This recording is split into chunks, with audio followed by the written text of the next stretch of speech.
गिरिवरधारी यशोदानंदन ब्रज जन रंजन यशोदानंदन ब्रज जन रंजन यमुना तीरावनचारी यमुना तीरावनचारी जय राधा माधव जय कुंज बिहारी जय राधा माधव जय कुंज बिहारी हरे Krishna Krishna Krishna Hare Hare Hare Ram Ram Ram Hare Hare Hare Krishna Krishna Krishna Hare Hare Hare Ram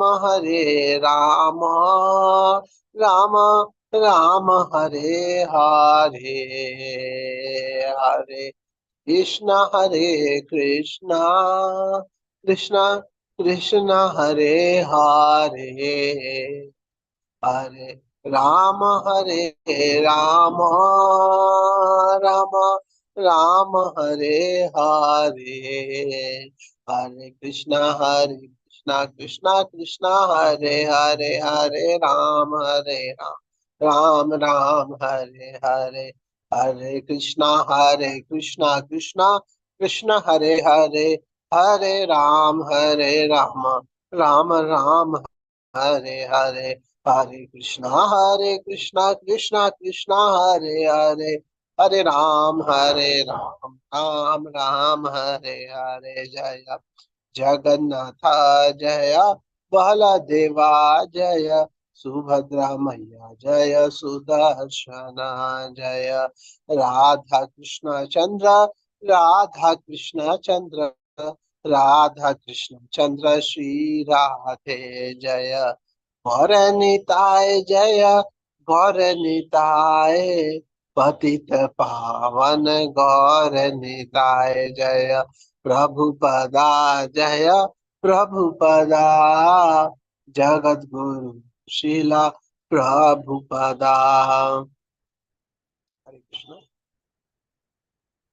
So we'll start with prayers.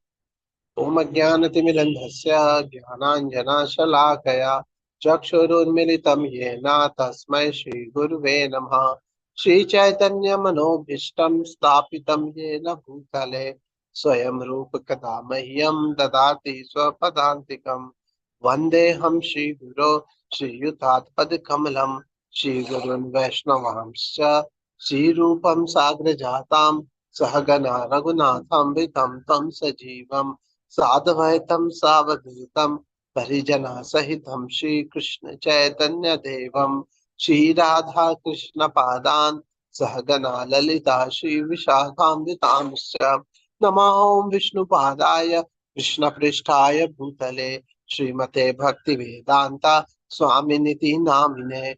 नमस्ते सरस्वते देवे गौरवाणी प्रचारिणे निर्विशेष शून्यवादी पाश्चात्य देश धारिणे. नमो महावधन्याय कृष्ण प्रेम प्रदायते कृष्णाय कृष्ण चैतन्य नामने गौरत से नमः. हे कृष्णा करुणा सिंधु दीन बंधु जगतपते गोपेशा गोपिका कांता राधा कांता नमोस्तुते. तप्त कांचना गौरांगी राधे वृंदावनेश्वरी वृषभानुसुते देवी प्रणमामि हरिप्रिये. नीलाचल निवासाय नित्याय परमात्मने बलभद्रा सुभद्राभ्यां जगन्नाथाय ते नमः. वाञ्छाकल्पतरुभ्यश्च कृपा सिन्धुभ्य एव च पतितानां पावनेभ्यो वैष्णवेभ्यो नमो नमः. जय श्री कृष्ण चैतन्य प्रभु नित्यानंदा श्री अद्वैत गदाधार श्रीवासादि गौर भक्त वृंदा. हरे कृष्णा कृष्ण कृष्ण हरे Hare Rama, Hare Rama, Rama Rama, Hare Hare. Om Namo Bhagavate Vasudevaya. Om Namo Bhagavate Vasudevaya. Om Namo Bhagavate Vasudevaya. Narayanam Namaskritya Naram Cheva Narottamam Devim Saraswati Vyasam Tato Jaya Mudhiraye Nashte Prayeshu Abhadreshu Nityam Bhagvat Sevaya Bhagavati Uttama Shloke Bhaktir Bhavati Nahishtiki. So Hare Krishna. Uh, Today we are going to. I'm not able to share my screen, so I will just read the verse. Somehow my device is not allowing to share the screen, so I will just go through the verse. If, so I will just tell the verse number. If devotees can use their device or book to refer to the verse. It is verse number 4.1.3. Fourth canto, chapter 1, verse number 3. Okay, so I'll recite the verse. Prajapati sa Bhagavan ruchistasyam aji janat mithunam brahma varchasvi paramena samadhina. Prajapati sa Bhagavan ruchistasyam aji janat mithunam brahma varchasvi paramena samadhina. Prajapati sa Bhagavan ruchistasyam ajijanat mithunam brahma varchasvi paramena samadhina. So we'll go through the word to word meaning. The word Prajapati means one who is entrusted with begetting children. Saha means he. Bhagavan means the most opulent. Ruchi means the great sage Ruchi. Tashyam, in her. Aji Janat means gave birth. Mithunam means couple. Brahma Varchasi means spiritually very much powerful. Paramena means with great strength. Samadhina means in trance. Translation: Ruchi, who was very powerful in his Brahminical qualifications and was appointed one of the progenitors of the living entities, begot one son and one daughter by his wife Akuti. Purport: the word Brahma Varchasvi is very significant. Ruchi was a Brahman and he executed the Brahminical duties very rigidly. As stated in Bhagavad Gita, the Brahminical qualifications are control of the senses, control of the mind, cleanliness within and without, development of spiritual and material knowledge, simplicity, truthfulness, faith in the Supreme Personality of Godhead, etc.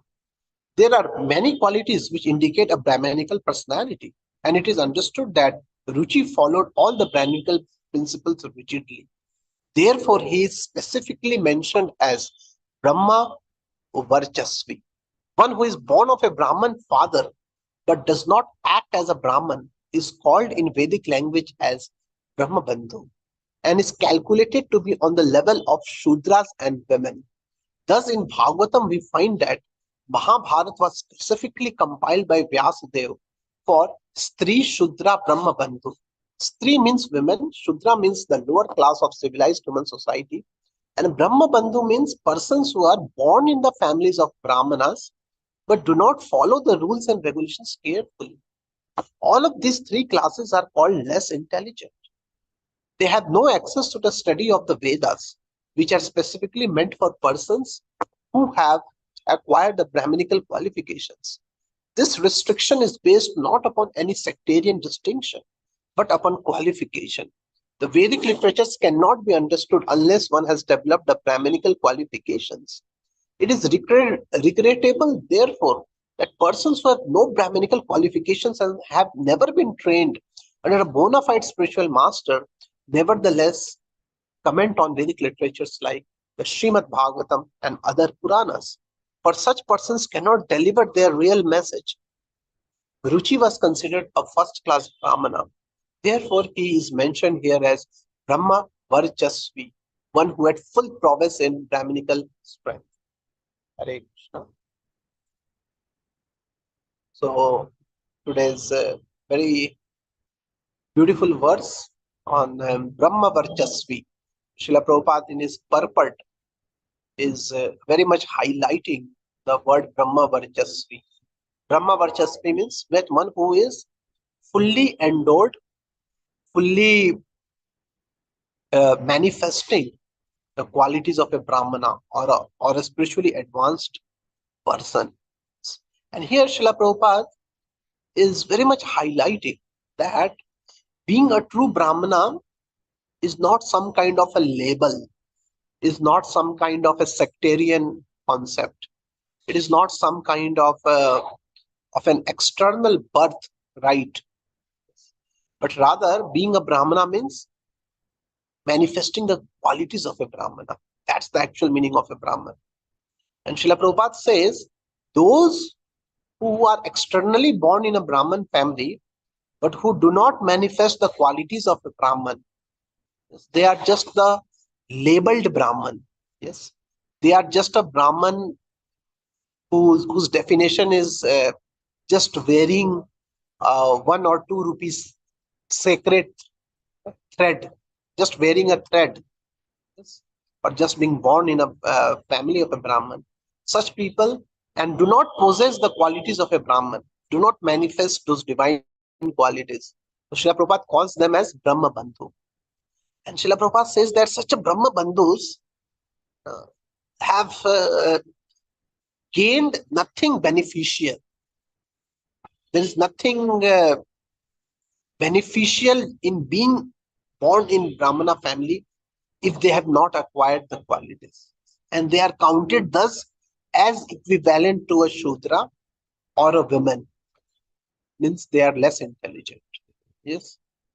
And thus we see that in today's society, the society is moving towards being called a so-called gentleman or being labeled as a good person or being labeled as a civilized man. Yes. So the world is moving towards being very external, means just showing it off in the society. Just the name tag is enough for them. If the society acknowledge, yes, he's a good person, that's enough for them. Whether in actuality, whether internally they have acquired those good qualities or not, that doesn't matter for today's society. Today's society is just moving towards the tag, the label, just the name. That's all. So when a and the surprising thing is that when a person comes to the spiritual life, when a person takes to the religious life, so the same inertia also creep into the spiritual life also. And that's why people, when they enter into religious life, they are more interested into labeling themselves as a religious person. And Srila Prabhupada calls such a religion where a person is more concerned about being labeled as religious practice in the mode of passion. That a person want to be just called, yes, I am also very religious. We see that even those people who eat non-vegetarian food, who eat meat, but they don't eat meat on certain days. Let's say there are people who follow that we will not take meat on at least Tuesday and Thursday, something like that. Yes. So they will very proudly, they will declare, no, no, no, we don't eat meat on Tuesday. They are so proud to uh, just show it off to other people. Though they may be living the very most sinful life, the life of greed and lust. Yes. But just because they are externally able to follow certain rituals, so they will make a huge pomp and huge show of such following of the rituals. Yes, though internally they are able to follow it or not. Yes. So this is the whole mentality which is creeping into. The same thing happened when we enter into the spiritual life. Yes.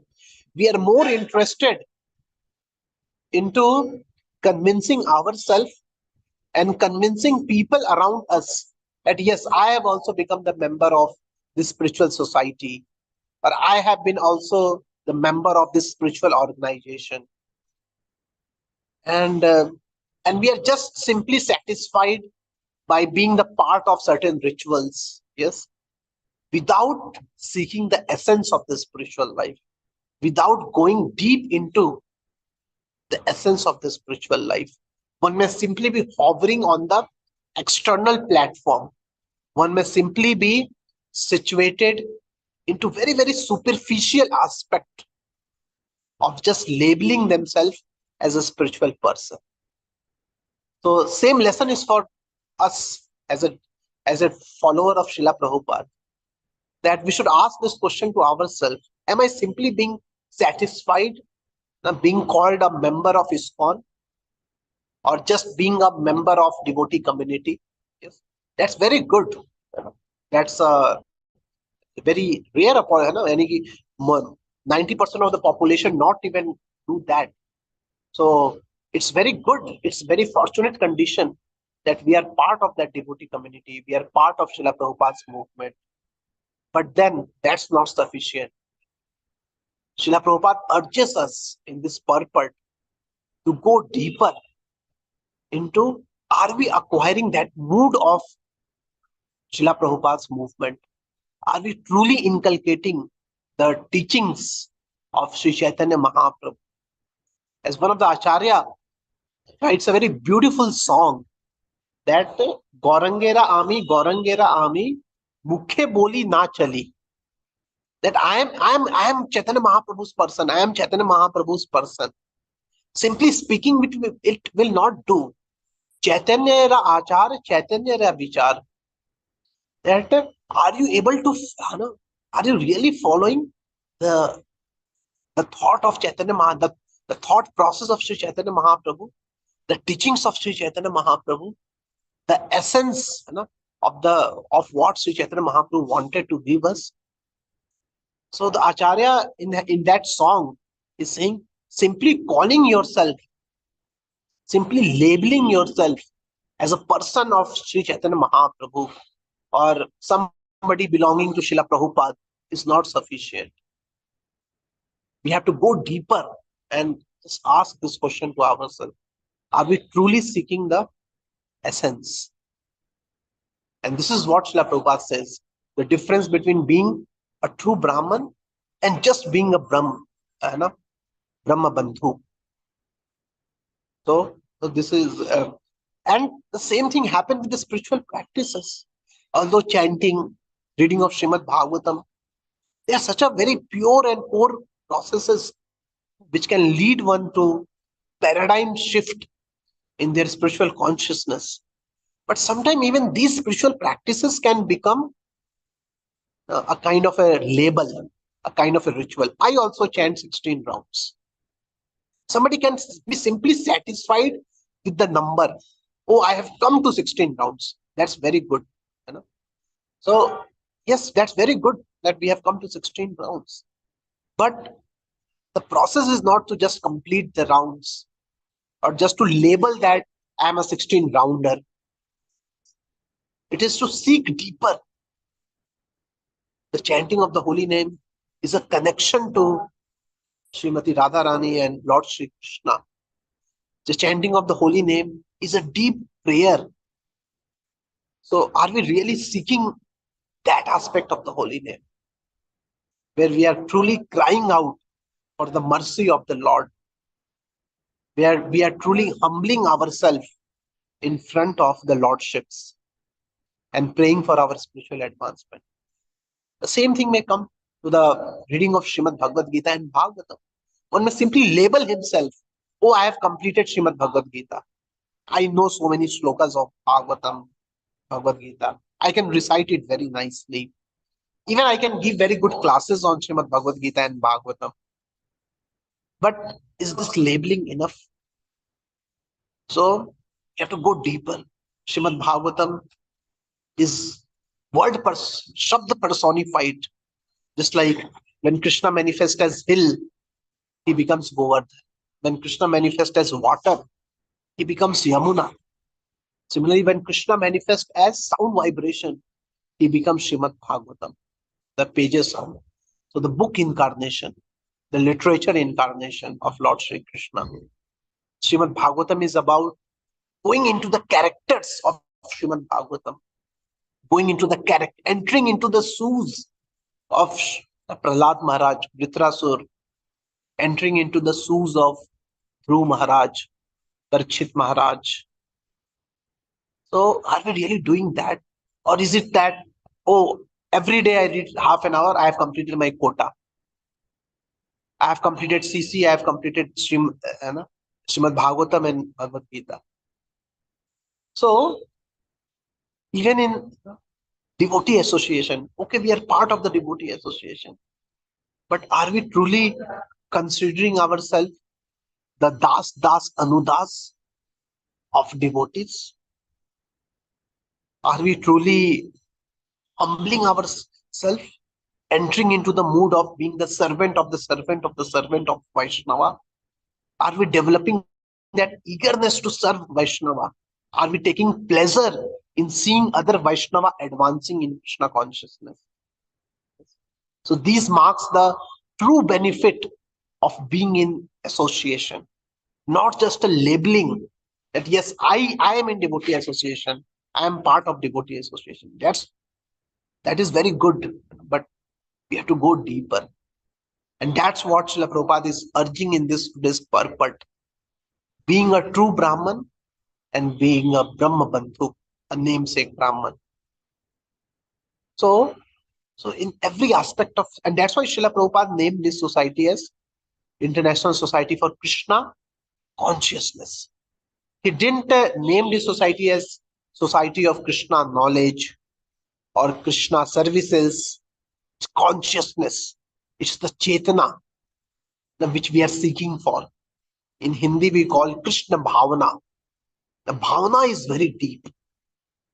Bhavana is not just at the bodily platform, not even at the mental platform, not even, it even crosses the intellectual platform. Yes? So simply decorating our body with Vaishnava attire or decorating our mind with Vaishnava philosophy or etc. is not enough. It has to enter deeper at the Chitta platform, at the consciousness platform. And that is being a Vaishnava at heart, not being a Vaishnava only at the body or at mental or at intellectual platform. Being a Vaishnava at heart. And that's why Sri Chaitanya Mahaprabhu focused so much on Vaishnava Sadachar. Sri Chaitanya Mahaprabhu didn't only give philosophy, he didn't only give the principles, the rituals, the method, but he gave Vaishnava Sadachar, the mood and the essence of being a Vaishnava. And that's why in his pastimes, Sri Chaitanya Mahaprabhu, in his pastime, he showed that what Sri Chaitanya Mahaprabhu considered to be important and what he considered to be superficial. So we had a devotee in Chaitanya Leela who used to drink milk drinking brahmachari, was so eager to come in the arena of Srivas Thakur's assembly at Srivas Thakur house and to taste the dancing kirtan of Sri Chaitanya Mahaprabhu. But very intimate devotees were allowed. So, but Srivas Thakur saw his brahmachari is so austere. He just drinks milk. Let us make him enter the arena. But he hides him behind. He says that don't show your face in front of Chaitanya Mahaprabhu. You can sit behind, just through a corner, enjoy the ecstasy of Chaitanya Mahaprabhu's dancing. So when Chaitanya Mahaprabhu, he's Sarvagya, he's all knowing. So he could figure it out. There is some unauthorized person hiding in this assembly. And he says that I don't know why I'm not feeling the ecstasy today. Maybe some person who should not be here, sitting here. Then Srivas Thakur tells me, oh no, Lord, he's a very good person, simple brahmachari. He just drinks milk, doesn't gratify his senses. And Chaitanya Mahaprabhu immediately became outrageous and he proclaimed, what does that brahmachari think? Simply by drinking milk, he has achieved he can achieve the love of Godhead, or he becomes eligible to understand the principle of Vaishnavism. Is bhakti so cheap that simply by drinking milk, simply by doing some superficial austerity, one can achieve Krishna? So Sri Chaitanya Mahaprabhu showed that he was not simply satisfied by somebody following this external austerity or external uh, rituals, etc. He wanted to seek deeper, and that's why while Chaitanya Mahaprabhu appreciated those devotees who were not externally so much into a very favorable situation of spiritual life. Ramanand Rai, he was a Shudra, and on the top of that, he was serving as a kinsman, dealing with so much of politics, surrounded by so many ministers, so many materialistic people. But Chaitanya Mahaprabhu appreciated him because he has acquired the qualities of a true Vaishnava. Similarly, in Chaitanya Mahaprabhu pastime, we see many such instances where Chaitanya Mahaprabhu, even though somebody was externally very powerful, externally he had a very good cultural support or ritualistic person, but Sri Chaitanya Mahaprabhu didn't appreciate that. Rather, he appreciated those people who may not be externally so powerful, but internally. We have a very beautiful example of Chaitanya Mahaprabhu going to South India in Srirangam. In Srirangam, there was group of Sri Vaishnava Brahmanas who were reciting Bhagavad Gita every day. There was one Brahman who was not so well educated and used to every day read Bhagavad Gita, every day practically without fail. And his pronunciation was faulty. He was not able to pronounce the words very properly. But he was reading and reading, and everybody used to make fun of him. Yeah, this person, huh? I, why he is making this useless exercise of every day just chattering out the slokas of Bhagavad Gita, even doesn't know proper Sanskrit, just making a external show off. So everybody was making fun of him. When Chaitanya Mahaprabhu observed him, he was able to understand his feelings inside. Sometime that Brahmana, while reciting Bhagavad Gita, will cry tears. Chaitanya Mahaprabhu went to him and said, Sir, I am able to see that you are finding great difficulty in reading the Sanskrit. And you are not able to pronounce so clearly Bhagavad Gita. Why? Then why you are making so much of effort of every day reciting it? What is your inspiration? And that person said that my guru has ordered me to every day go through Bhagavad Gita. And thus I am simply following the words of my spiritual master. And then Sri Chaitanya Mahaprabhu said, okay, that's very nice, but I'm able to see tears in your eyes sometimes. Why are you, why these tears are manifesting? So then that Brahman said, while reading Bhagavad Gita, sometimes I think that how that Shyam Sundar, how that Lord of Dwarka has agreed to become the chariot driver of his friend Arjuna. How the Lord, he humbles himself, how the Lord becomes the servant of his devotees, how the love conquers the supremacy of Lord. Thinking all these things, tears flow from my eyes. Chaitanya Mahaprabhu immediately embraced him and said, "You are the real knower of Bhagavad Gita. You are the person who have truly inculcated the message of Bhagavad Gita." While Chaitanya Mahaprabhu was not so much satisfied with other Brahmanas. So that's why Chaitanya Mahaprabhu showed that it's not about, uh, means what he liked in Brahman was that he inculcated the essence of Vaishnavism. He inculcated the true principles of being a Brahmana. He was not just a Brahman by birth. He was not just a Brahman by external learning, etc. And that's why Prahlad Maharaj in the seventh canto, in the teachings, when he starts offering his prayers to Narasimhadev, right in the second verse of his prayers, he says that, "Oh Lord," he he actually counts so many external qualification. It is not by powerful prophets. It is not by effulgence. It is not by lot of learning. It is not by reciting the perfect mantra. It is not by birth. It is not by wealth. It is not by very powerful intellect. It is not by this, not by that. He recounts so many things. Can anybody please you? You are simply pleased by simple devotion of a devotee. Simple devotion. Not very pompy show off. Not that kind of devotion. Not the type of devotion in which lot of complications or lot of those external things are needed. Simple devotion. And that's why Srila Prabhupada says that bhakti is very simple.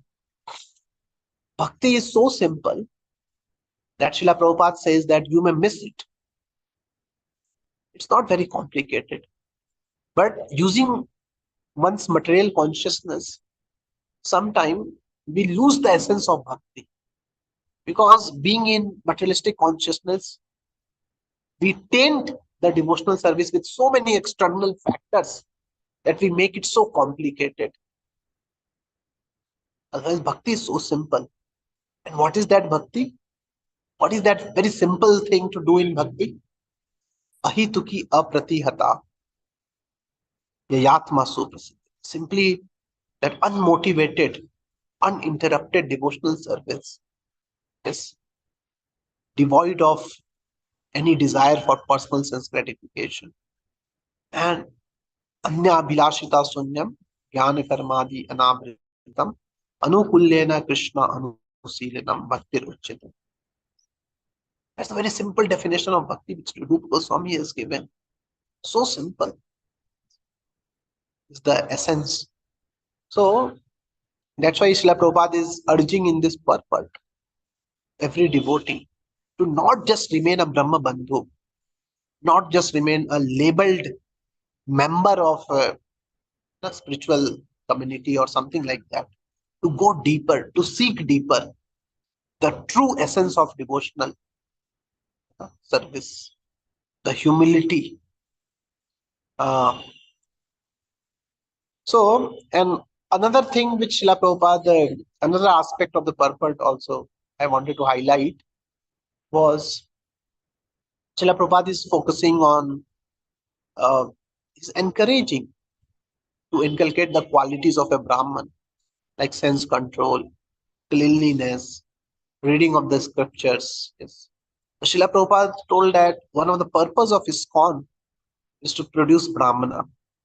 One of the purpose of Sri Chaitanya Mahaprabhu movement, one of the contribution to our society, to the society around us, is to produce Brahmanas, because Brahmanas are the head of the society, who gives that direction to the society.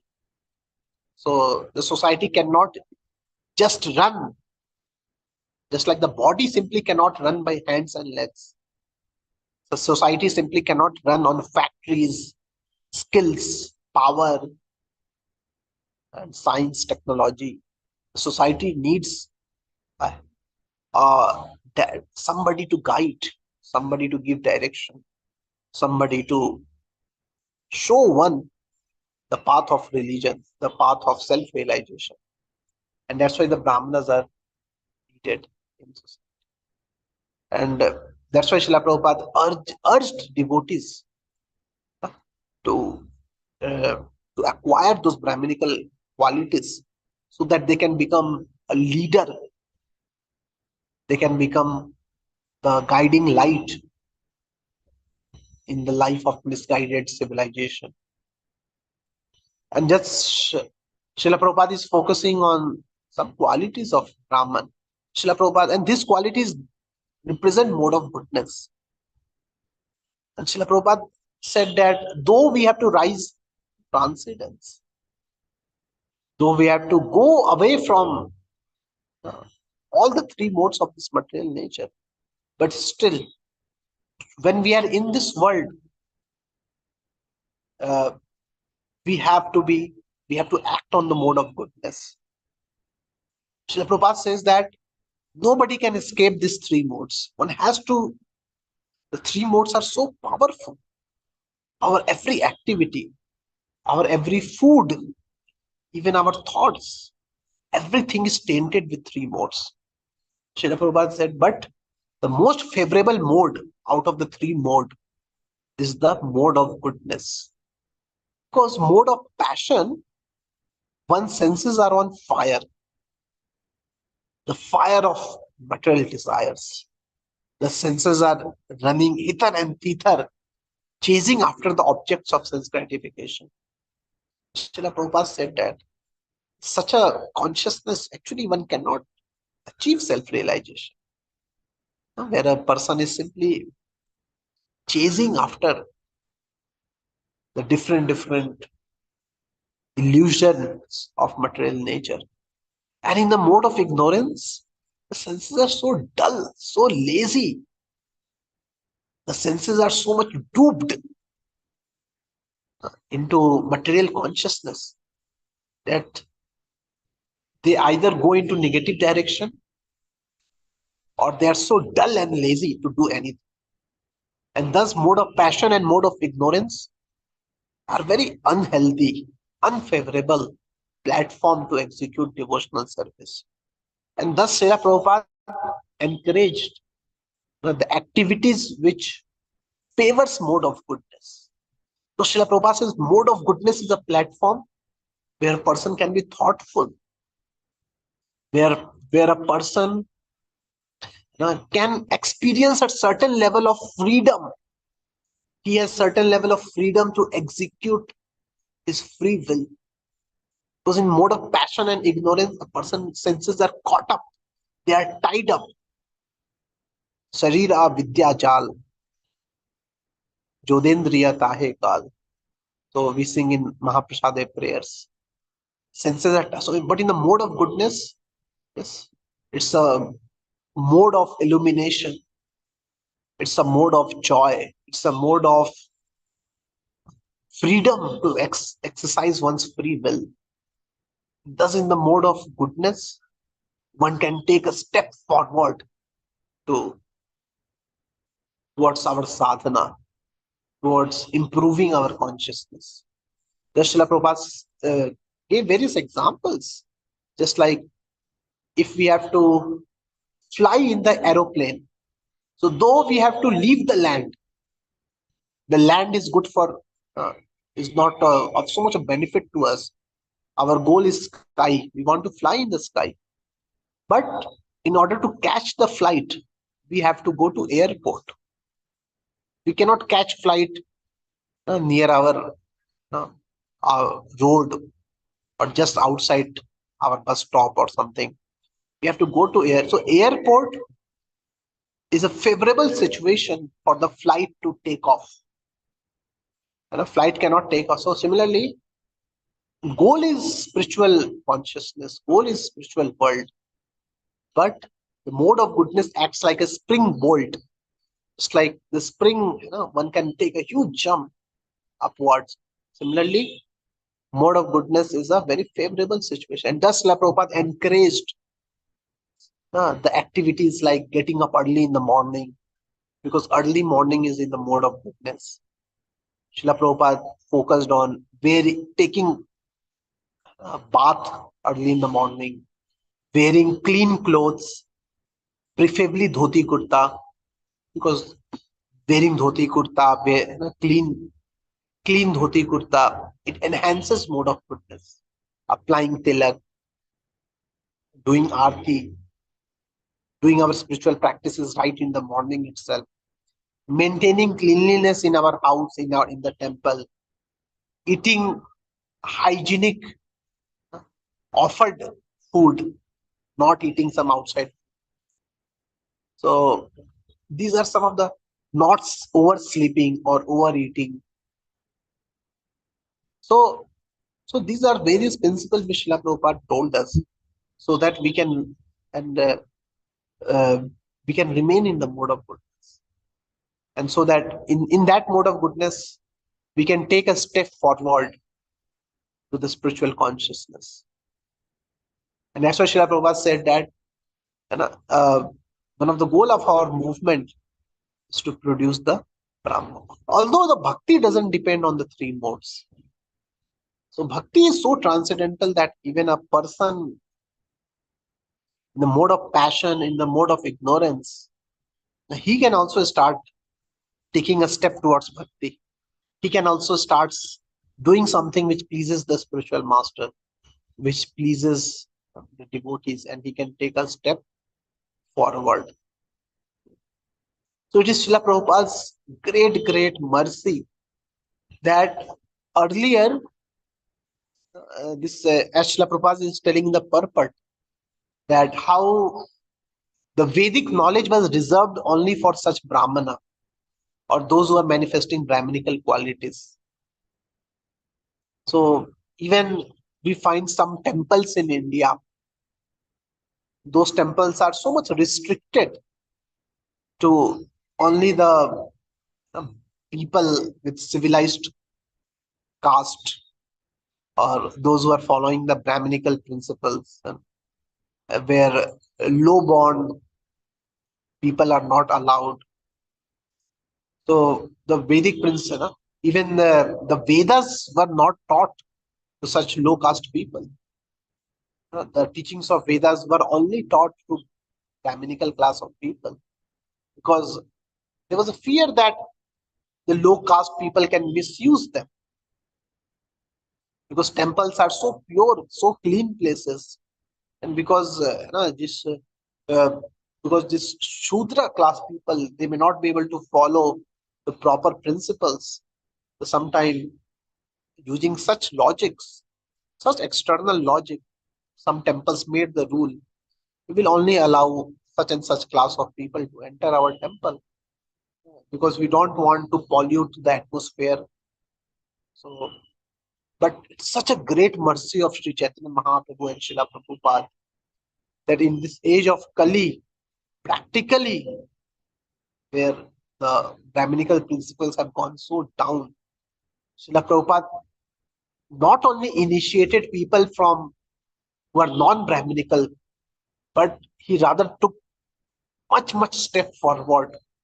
He gave initiation to the people, the foreign land, who before were eating, uh, they were taking drugs, they were eating all sorts of animals. They had such an unclean life. From the Vedic perspective, they are much unqualified to even to receive spiritual initiation. But Srila Prabhupada's mercy is so great in the Kali Yuga that simply by chanting the holy names, as Mother Devhuti in the teachings of Lord Kapila, she recounts that even a dog eater Even a person, dog eaters are not even in fourth class Brahman, Kshatriya, Vaishya, Shudra. They are lower than that. Even such a person, by simply the touch of the holy name on their tongue, can be so much elevated. That's why Sri Chaitanya Mahaprabhu, he broke away all this conception of being a Brahman by caste or by birth. Because Sri Chaitanya Mahaprabhu had such a formula. Sri Chaitanya Mahaprabhu had such a medicine of Sri Harinam, and that by the touch of the Harinam, he can, Harinam, which is just like Chintamani, Parasmani. Just like Parasmani, by the touch, he can convert the iron into gold. Similarly, Sri Chaitanya Mahaprabhu, simply by the touch, he converted the most degraded people into such a pure consciousness. So Srila Prabhupada, people who were hippies, who were known as, even even the Western people were frustrated with hippies. You can imagine the level of their consciousness. That even the Westerners didn't like hippies. They were so degraded. Srila Prabhupada uplifted their consciousness. That's why in Guru Puja we sing Shri Guru Karuna Sindhu Adhama Janara Bandhu. The Prabhupada is the Bandhu of Adhama. Srila Prabhupada is Patita Pavana. And thus Srila Prabhupada uplifted such people also. And today they are not only themselves spiritually rejuvenating, but they are converting so many other people into Vaishnava. Such a spiritual touchstone was Srila Prabhupada. He crossed all the boundary of a person's previous conditionings, the conditioning by birth, the conditionings of being born in a certain country, the conditioning of born in with certain parents, with certain habits, with certain mindset. He crossed all of them and uplifted them. And that's why Sri Chaitanya Mahaprabhu says, Jai Krishna Tattva Veti Sei Guru Hai. Sri Chaitanya Mahaprabhu said that being a guru, what is the qualification to become a guru? Chaitanya Mahaprabhu gave a very wonderful definition that being a guru means one who knows the science of Krishna can become a guru. It is not by some sectarian, being born in a certain sectarian caste or sectarian uh, varnashram, something like that. Jai Krishna Tattvaveti Sei Guru Hai. And thus, you can see the pastime of Chaitanya Mahaprabhu. Haridas Thakur was practically a Muslim, was from an untouchable family. But Sri Chaitanya Mahaprabhu made him into Namacharya. Namacharya is a very special position in Gaudiya Vaishnavism. Because Nam is everything in Gaudiya Vaishnavism. The essence of our Sampradaya is the chanting of the holy name. It is the highest of all philosophy, is the highest of all austerity, is the chanting of the holy name. And while choosing who will be the Namacharya, Sri Chaitanya Mahaprabhu chose somebody born in an untouchable Muslim family. Yes, because Sri Chaitanya Mahaprabhu wanted to show that it is not by birth, it is not by external qualification, but it is by internal sincerity. It is the matter of motivation. Bhakti is more of a matter of intention. Our intention to please Supreme Lord. So thus, each one of us has have our own background. Each one of us have come from, and in Kali Yuga, generally our background is very unfortunate. 90% of the people, they have a very unfortunate background. Very few people may be having a very pious or spiritually favorable background. Otherwise, we had our own background. We are carrying our own bags of anarthas. So many, because nowadays we sometimes we come to devotional service very late. Uh, we have spent our childhood and youth to doing so many wrong things, and they have practically polluted our mindset. But we should have great hope, as Srila Prabhupada is telling in the purport. It is not by external background, but it is by our internal sincerity. And thus, Srila Prabhupada said that we should not be discouraged by our background, because devotional service is so powerful. And Krishna is Sargrahi, Krishna is Bhavagrahi Janardhana. If we very sincerely, without any ulterior motives, without committing offense to devotees, if we take shelter of the holy name, if we take shelter of Srimad Bhagavatam, if we very humbly try to become the servant of Vaishnavas, very try to carefully follow the principles given by Srila Prabhupada, it's a great, great hope for us. This devotional service will cross over all our previous background. It will dominate over all our previous conditionings. It will dominate over our previous, the effect of our birth in a certain family, certain caste, or whatever it may be. It will cross over all that and make us one day into a true Vaishnav by our heart. And again, repeating that as we are practicing devotional service should not be practiced also externally. It's not about just completing a certain ritual or completing a certain number of rounds or completing or memorizing a certain number of shlokas. We should remove those sectarian concepts. Just dive deeper. As Srila Rupa Goswami names his book as Bhakti Rasamrit Sindhu, in that ocean of devotion, that ocean of true bhakti for the Supreme Personality of Godhead. I think as we are crossing the time limit, uh, so I would request devotees to kindly share, or if they have any question or anything to add or any sharing, they can share.